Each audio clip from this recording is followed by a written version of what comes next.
Graça e paz, meu irmão, minha irmã, Igreja do Senhor, reunida hoje de frente da tela do computador, da televisão, nas redes sociais. Mas mesmo assim com alegria para louvar, para agradecer o nome do Senhor, como foi, né, esse louvor que nós acabamos de glorificar o nome do Senhor. Queridos e queridas, coube a mim trazer a palavra a vocês nessa noite e eu fico muito feliz em poder partilhar isso com vocês. Eu quero compartilhar um texto bíblico que está escrito no livro de Atos, capítulo 16, versículos 23 até o 27, e nós vamos meditar nesse texto. Peço você que abra a sua Bíblia, se você está no seu celular, procure outro recurso.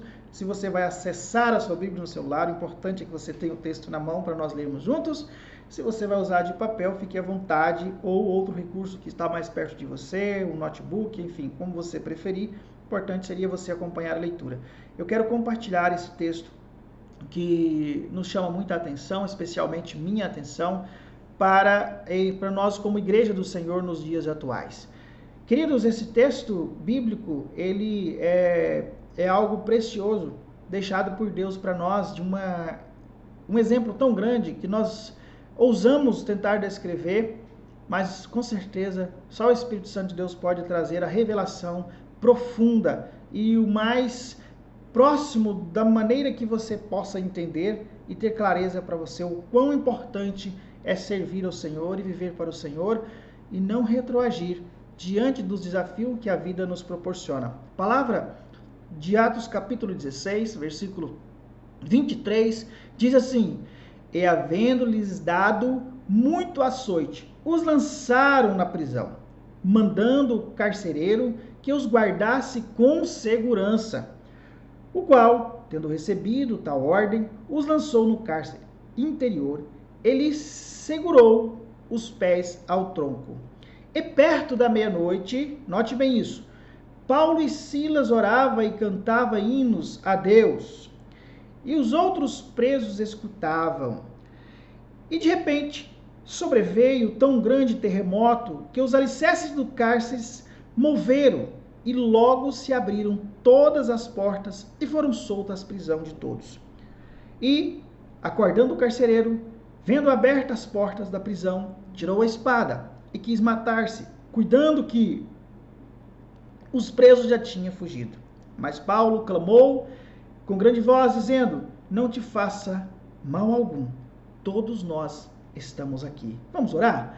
Pai querido, nós queremos te louvar pela tua palavra, te agradecer porque ela é boa, porque ela é poderosa, ela é misericordiosa.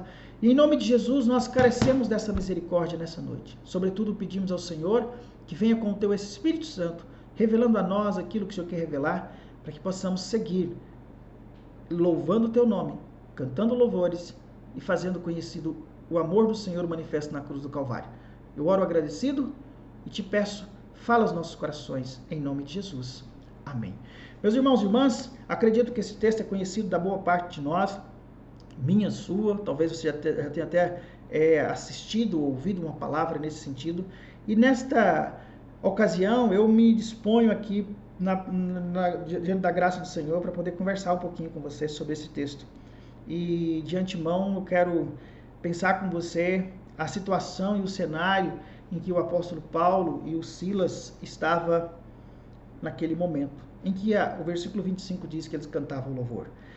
Paulo e Silas estavam vivendo um grande drama do ministério, uma grande perseguição do ministério por causa de algo extraordinário que eles tinham feito. Se você ler os textos anteriores, vai falar que eles tinham acabado de expulsar o demônio e libertar uma pessoa que era cativa por um espírito de adivinho e que era usada para poder dar lucro para seres humanos, para pessoas.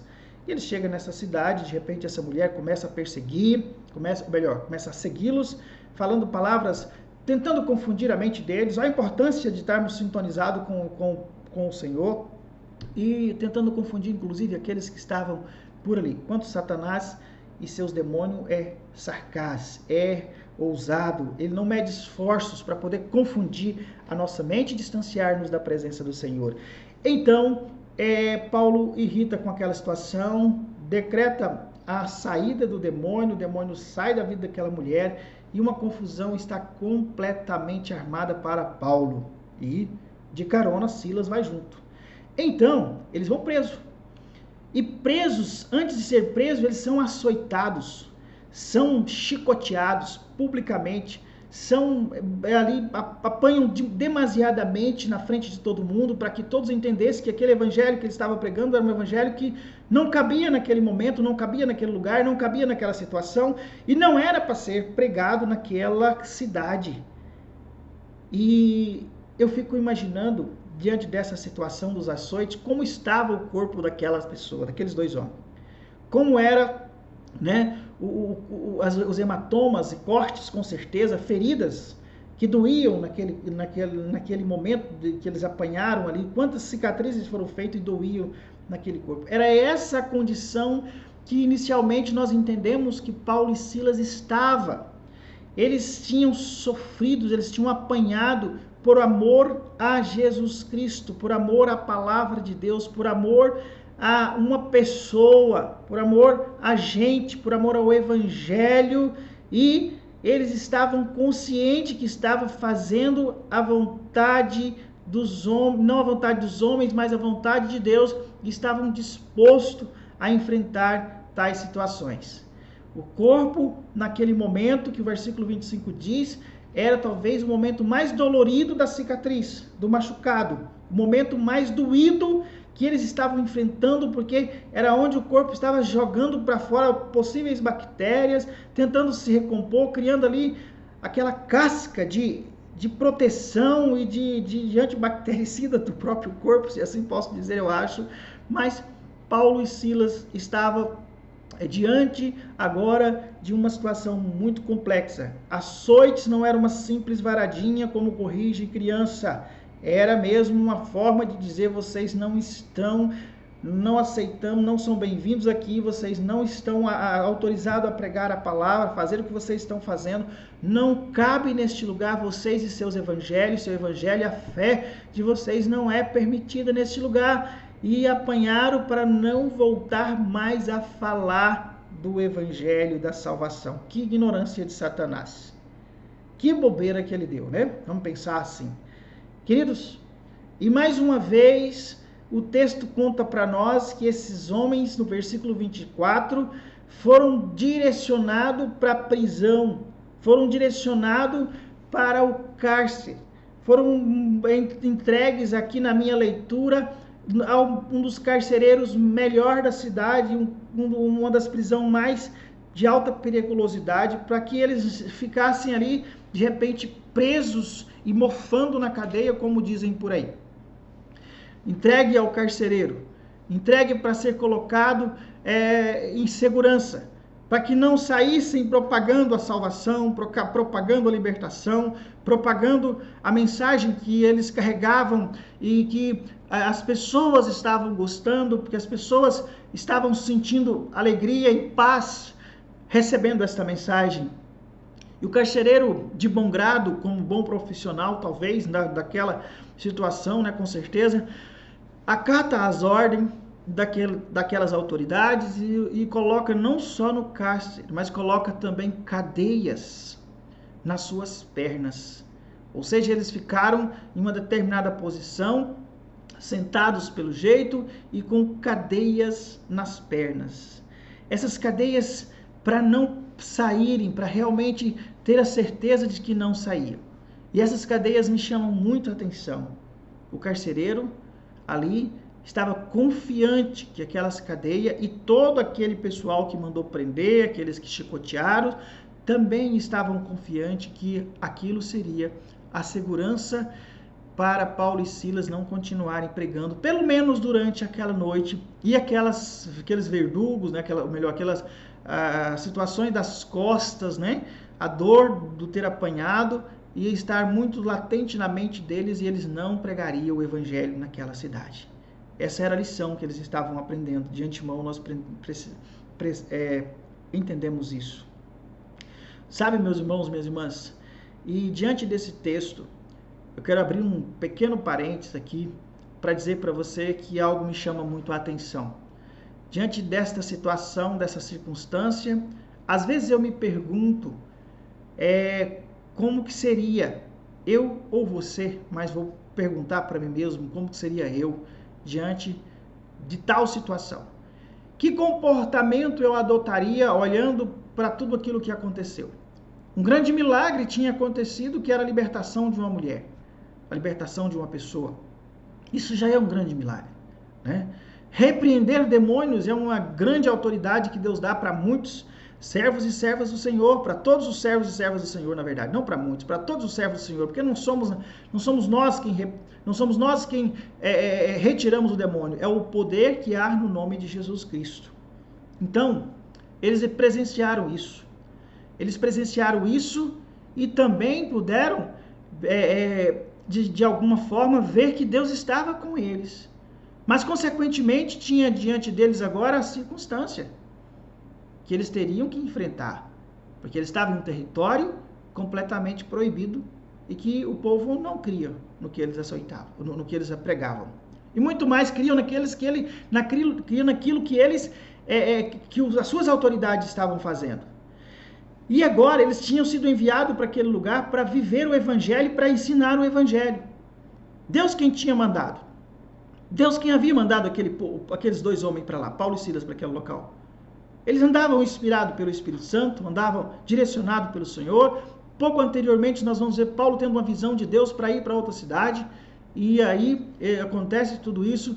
E eu fico pensando que eles poderiam muito bem aqui ter parado e começado apenas a murmurar e a reclamar.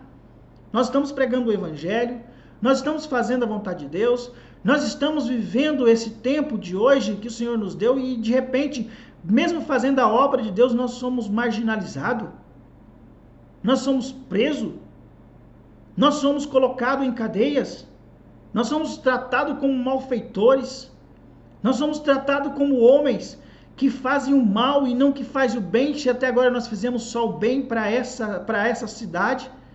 Que Deus é esse? Que Senhor é esse? O que nós estamos fazendo nesse ministério? Para quê? Por quê?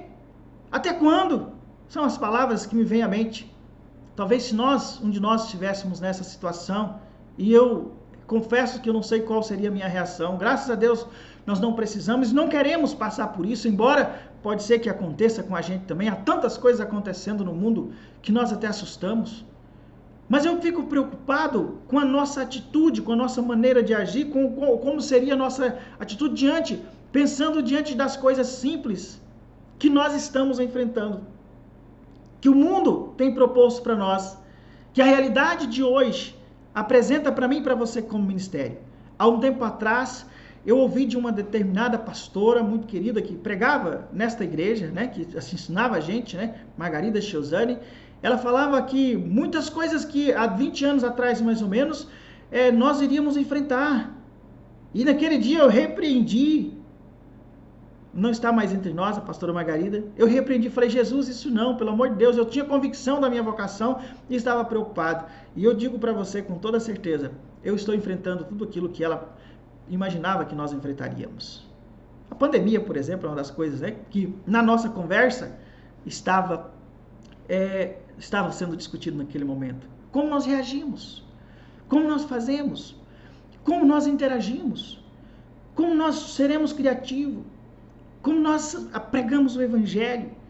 Como que nós vamos fazer diante de tais circunstâncias, onde a necessidade do amor de Jesus a ser expresso hoje me impede de dar um abraço, me impede de estar próximo, me impede de estar com contato manual, de dar uma graça e paz apertada, de ter que conversar com uma máscara no rosto, de termos que distanciarmos ao invés de aproximarmos, de termos que olhar para a câmera e ter a certeza que você está aí do outro lado, ouvindo, assistindo a palavra e glorificando o nome do Senhor.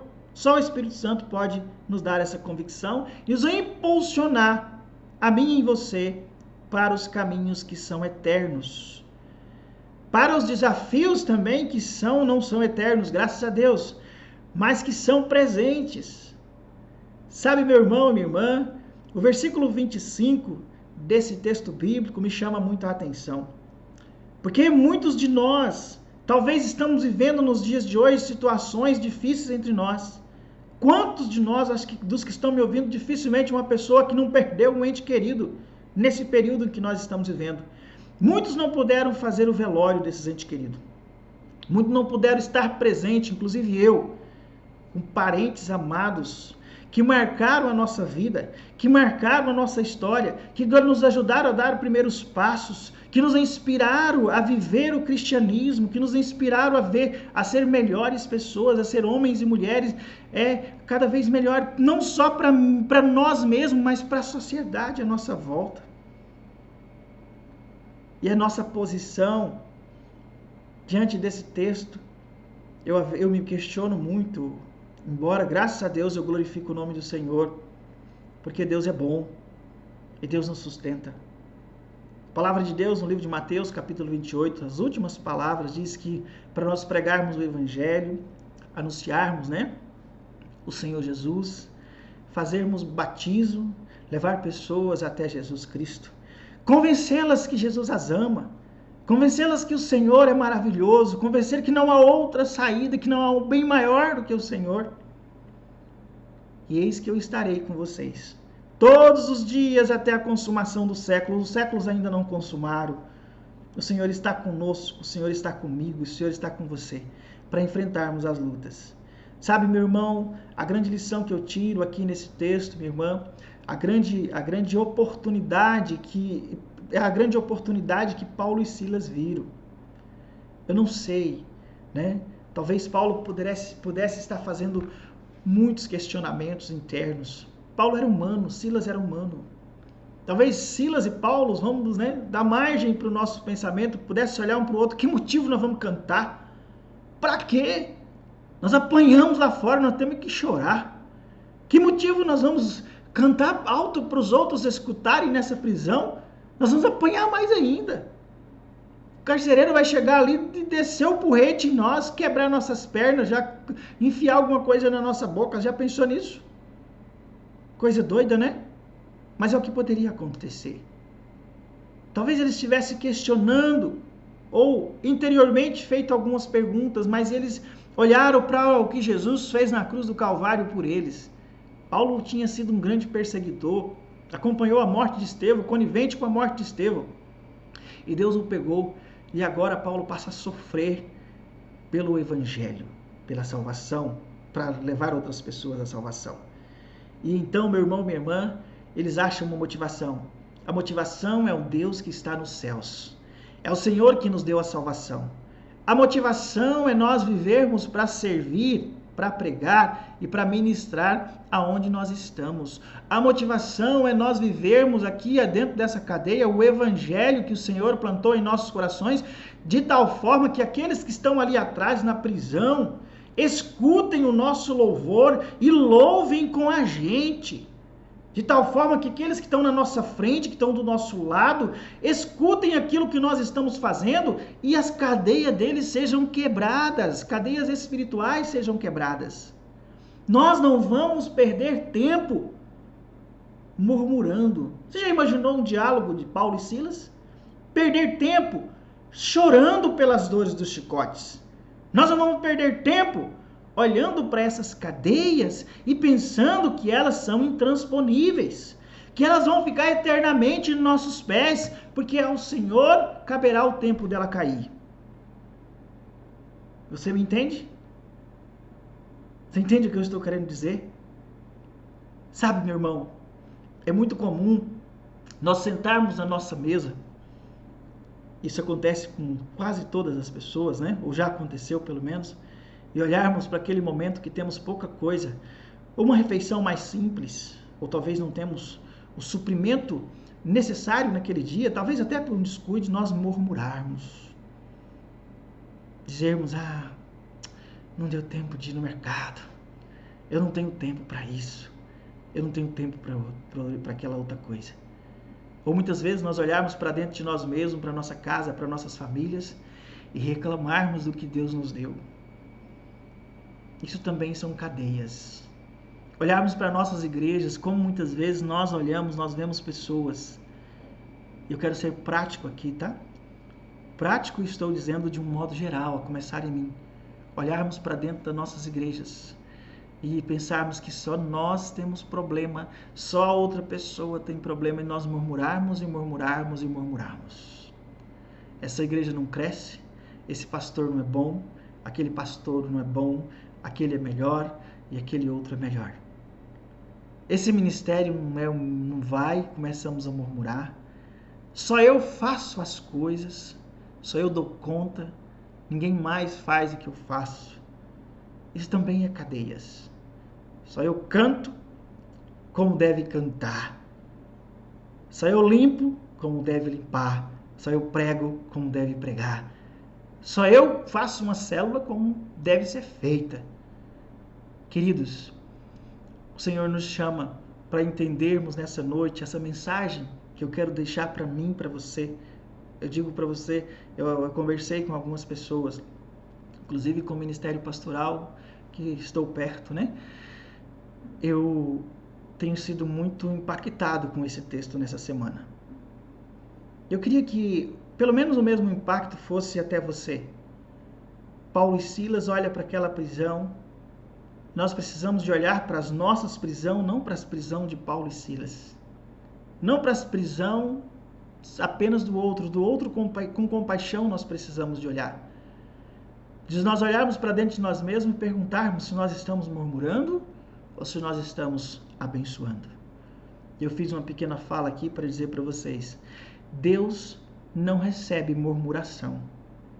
Deus recebe oração com fé. Deus responde oração com fé. Deus não olha o tamanho do cadeado que está na sua cadeia.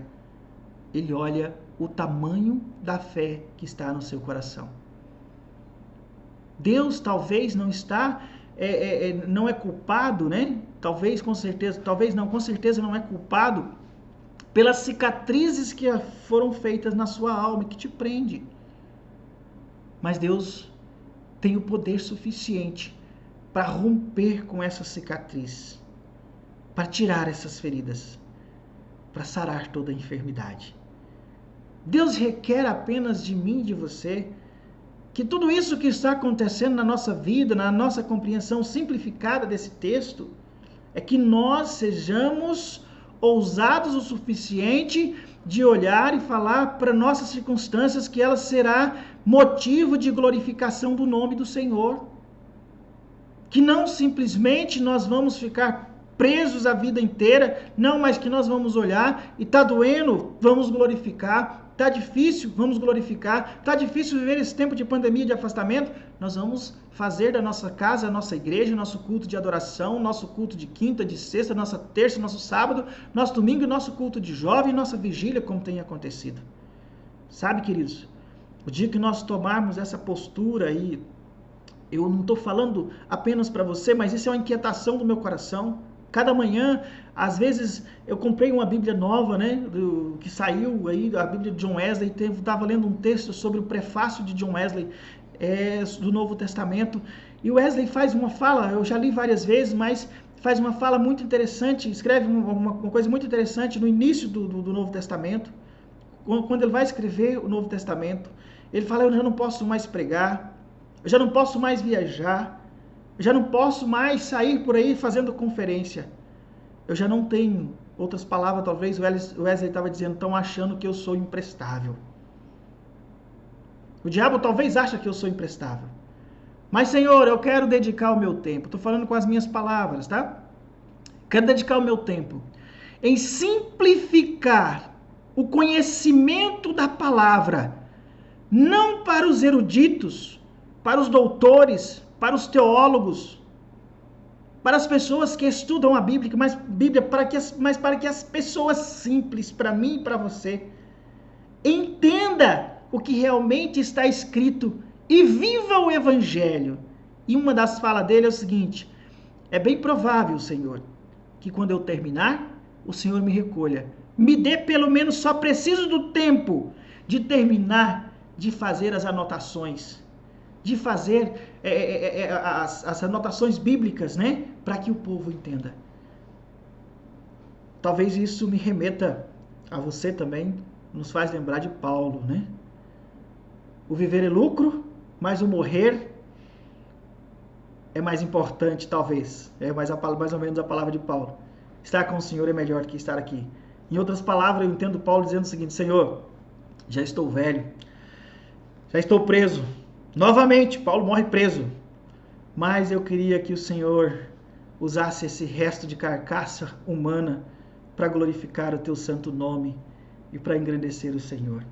Não importa quais são as cadeias, não importa quais são os sofrimentos, não importa quais são as pestes, as dores, as angústias, os lutos, importa sermos e vivermos tudo o que nós vamos viver com o Senhor na frente, em nome de Jesus Cristo. Queridos, que nós possamos viver essa experiência, mesmo nos dias das tribulações que nós estamos vendo, mesmo no dia da luta, que nós possamos olhar e falar assim, existe gente que ainda não, que está sofrendo, mas ele está sofrendo e não tem Deus. Foi isso que Paulo e Silas entendeu. Ele está sofrendo, e sofrer sem Deus é muito pior. Nós estamos aqui porque apanhamos por amor a Jesus. E nós vamos fazer deste momento um momento em que essas pessoas que estão aqui à nossa volta, que estão nessa mesma cadeia, glorifiquem o nome do Senhor. Paulo e Silas, à meia-noite, cantavam louvores ao Senhor. Por volta da meia-noite, Paulo e Silas resolveu orar e cantar hinos de louvores ao Senhor. E os outros presos escutavam. A simples atitude, talvez grandiosa neste momento, com certeza grandiosa nesse momento, fez com que todos que estavam à sua volta, naquelas cadeias, tivessem a oportunidade de ser libertos. E eles experimentaram um milagre muito maior, uma experiência muito maior que a libertação de outras pessoas, daquela mulher. Agora eles experimentaram as cadeias das suas, viram as cadeias das suas pernas, dos seus pés, caírem sem nenhuma chave. Não, a Bíblia fala que simplesmente caiu, mas com certeza Deus enviou os seus anjos ali e tirou aquelas cadeias. E o milagre extraordinário no versículo 26 diz que de repente, enquanto eles cantavam, enquanto eles louvavam, enquanto eles eram apaixonados, estavam expressando a sua paixão pelo amor de Jesus Cristo, de repente sobreveio um terremoto grandioso, um terremoto transformador, um terremoto que abalou as estruturas daquela cadeia, um terremoto que abalou a estrutura emocional daqueles que estavam, um terremoto que abalou a estrutura emocional do grande carcereiro que tinha sido recomendado para cuidar deles e não deixarem escapar. A ponto do carcereiro pensar, eu vou ter que tirar a minha própria vida. Porque o que aconteceu aqui ninguém explica, ninguém vai justificar, e eu preciso de fazer isso, porque senão quem vai para a cadeia o resto da vida sou eu. E Paulo grita com ele e fala, não faça isso, não tire a sua própria vida. Deus só está mostrando um sinal para que todos aqueles que estão nessa cadeia, inclusive você, entenda que o amor dele por vocês é grande e que o poder dele é maior do que o poder destas pessoas que mandaram prender e dessas cadeias que vocês acham que são poderosas. Eu nunca experimentei o chão tremer, nem quero experimentar um terremoto, tá? Mas eu olho e fico pensando, Deus, eu precisamos experimentar, se for chão tremer pelo poder do Senhor, nós precisamos experimentar. Eu quero experimentar a glória do Senhor, quero experimentar o poder do Senhor. Eu quero viver para experimentar, para ver, para acompanhar, para ver a igreja crescer de tal forma que nós falamos só um avivamento pode acontecer nesse lugar. A igreja parou de murmurar, a igreja parou de reclamar pelos problemas, agora encara essas situações com muita dedicação, com muito esforço, com muita vontade de ver acontecer o poder de Deus. Queridos, que nesta noite, nesse dia em especial, nós possamos experimentar a glória do Senhor de tal forma que o mundo à nossa volta possa ser o nosso grande campo missionário, que a circunstância à nossa volta possa ser motivo de nossas orações, de nossas dedicações, de nossa constante busca na presença do Senhor, para que os outros que estão à nossa volta creiam no Deus que nós servimos.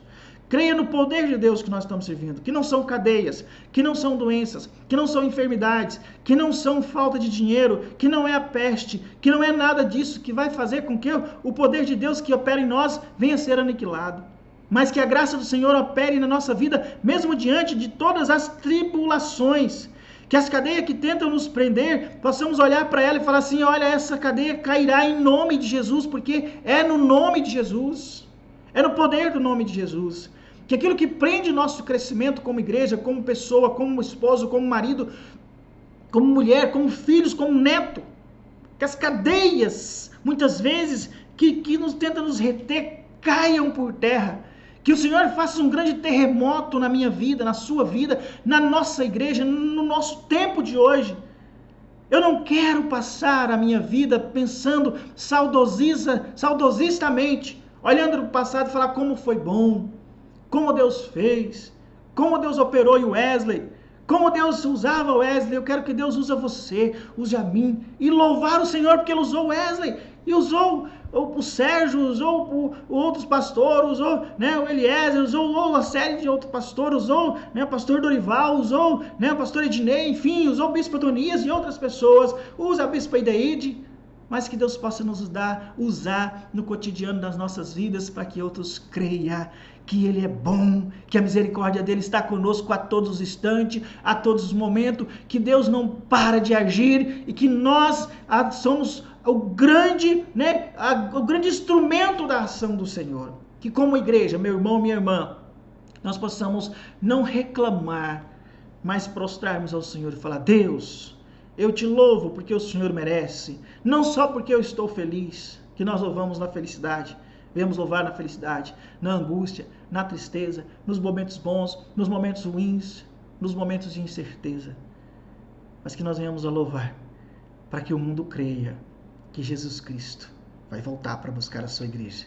E que os Paulos e Silas, que os Wesley, que os grandes historiadores da igreja da contemporaneidade, a minha igreja, a sua igreja, sou eu e sou você. Nós temos algo para fazer. Fazer Jesus conhecido. O resto é Deus quem faz. Nossa grande missão é pregar o Evangelho e viver para que toda a nossa vida seja motivo de glorificação do nome do Senhor e muitos possam também glorificá-los e aceitar Jesus através de nós. Para concluir, eu queria deixar essa pequena reflexão final. Paulo e Silas talvez nem intencionasse a pregar ali naquele momento. Talvez nem intencionasse a falar para o carcereiro que ele precisava de aceitar Jesus. Mas a atitude de Paulo e de Silas levou o carcereiro e muita gente naquele dia, se você continuar lendo o texto, à salvação.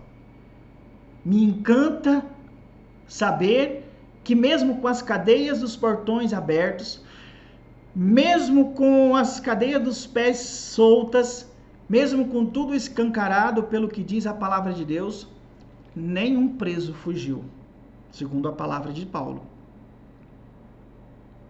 Mas todos que estavam ali queriam, ainda que eles permanecessem na cadeia, queriam Jesus, queriam a transformação que vem do alto. Que essa transformação possa atingir por inteiro as nossas vidas. Naquela mais simples ou mais grande cadeia, maior cadeado que possa estar tentando nos prender. E que nós possamos ser libertos de todo impedimento que não nos deixa viver o reino de Deus como nós merecemos viver, porque Jesus conquistou esse lugar para mim e para você. Que essas cadeias caiam por terra, em nome de Jesus, que nós glorificamos esse Deus maravilhoso em todos os instantes, não necessariamente. Oramos para que não seja necessário nós glorificarmos o nome do Senhor em tal situação como a situação de Paulo, mas o tempo de glorificar é hoje, o tempo de deixar marcas, deixar legados é agora, o tempo de viver Deus é esse momento. Deus abençoe sua vida. Eu quero orar com você, para que o Senhor possa selar no seu coração essa palavra, em nome de Jesus. Deus, nós te louvamos por essa palavra. Como é bom ouvir essa palavra, Pai. Como é bom meditar junto com meus irmãos e minhas irmãs sobre esta ousadia de maneira simples que Paulo e Silas viveram. Como é bom entender que o Senhor cuida de nós, que não existe cadeias, ó Pai, seja essa física ou espiritual, que o Senhor não pode romper. Como eu vou saber, Pai, que quando o Senhor faz um grande milagre, esse milagre nós deixamos ele se tornar público, as pessoas à nossa volta se convertem. Elas desejam Jesus e nós nem precisamos de convencê-la de que Deus é bom. Ensina-nos a viver em todo o tempo glorificando o teu nome. Ainda que as marcas, muitas vezes, do tempo, da idade, da doença, da pandemia, possa tentar nos entristecer. Queremos louvar com toda a nossa alma, com todo o nosso fôlego de vida, com tudo que temos, com tudo que somos, para que o mundo creia que o Senhor é Deus e que é um Deus que não mede esforços para nos abençoar. Em nome de Jesus, te pedimos que a nossa atitude possa transformar em um grande e muito importante momento de decisão para a vida daqueles, especialmente, que estão do nosso lado, para a glória do teu santo nome. Nós oramos porque queremos te ouvir nossas orações, em nome de Jesus. Meus irmãos e irmãs, alegria mais uma vez estar com vocês. Deus abençoe, ótima semana, estamos sempre por aqui, o Senhor é bom e eu tenho certeza que você já experimentou essa bondade do Senhor. Fale sobre isso para aqueles que estão à sua volta, os da sua casa, seus familiares. Cante ao Senhor, celebre o nome dEle, testemunhe o amor dEle, porque Ele vai voltar para buscar a sua igreja. Ele quer encontrar uma igreja viva e cheia de novos convertidos ou de antigos convertidos para a glória do nome do Senhor Jesus. Até a próxima oportunidade.